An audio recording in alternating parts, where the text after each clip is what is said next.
Hi, everybody. I'm Christy Smurl. And the last few days, I've had some really beautiful conversations around the subject of meditation. Meditation is a very important skill, a very important thing to do on a regular basis. If there's one thing that I could have taught or can teach every patient that I come in contact with, whether it's at the hospital or outside the hospital, that would be to teach them the skill of meditation.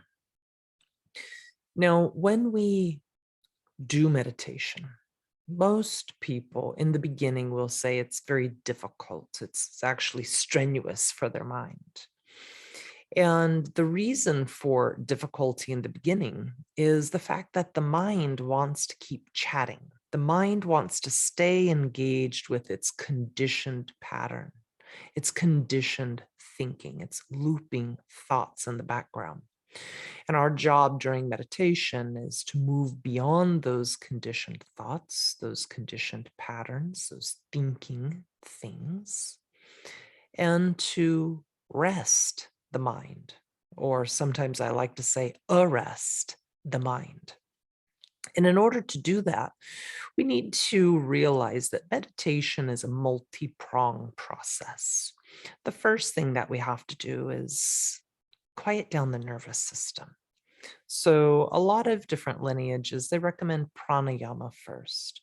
So a breathing technique that will help shift any stress from the sympathetic nervous system and drop you more into the parasympathetic nervous system. That will make meditation more conducive. The next step is to move inward. Turn all your senses inward. So some lineages, we turn our senses inward to the light, a visualization. Sometimes we turn our senses inward to sound. It depends. But typically, we find a primary focus, something that we are going to concentrate on, dharana. That's the process of concentration. And when we develop this concentration on our primary meditation focus, when the distractions come up, you just don't engage with them. Don't put your attention there. Put your attention only on the primary focus. And that primary focus might be mantra, it might be pranayama, it might be a special practice that's within your lineage. But then we want to hold that concentration. And there's a term called Ekagrata, and Ekagrata means one or single minded focus. I like to think of it like a laser mind. No matter what the distraction is during meditation, we just don't entertain it. The monkey mind might chatter in the background. Just don't put your attention there. And eventually, the chattering will cease or at least slow down. Now, when we move into meditation, remember the mantra, if you use mantra, should not be the end of your meditation.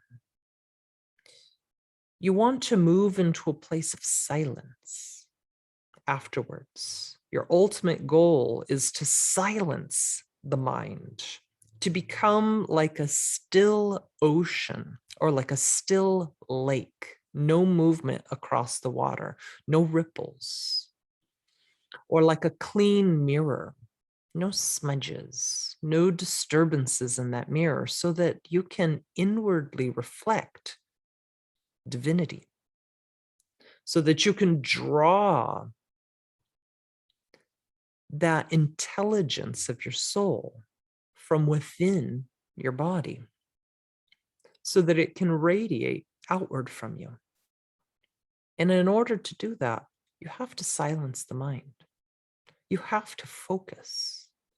You have to surrender into that silent place, surrender into that quietness, that pure reflection without reflecting upon anything.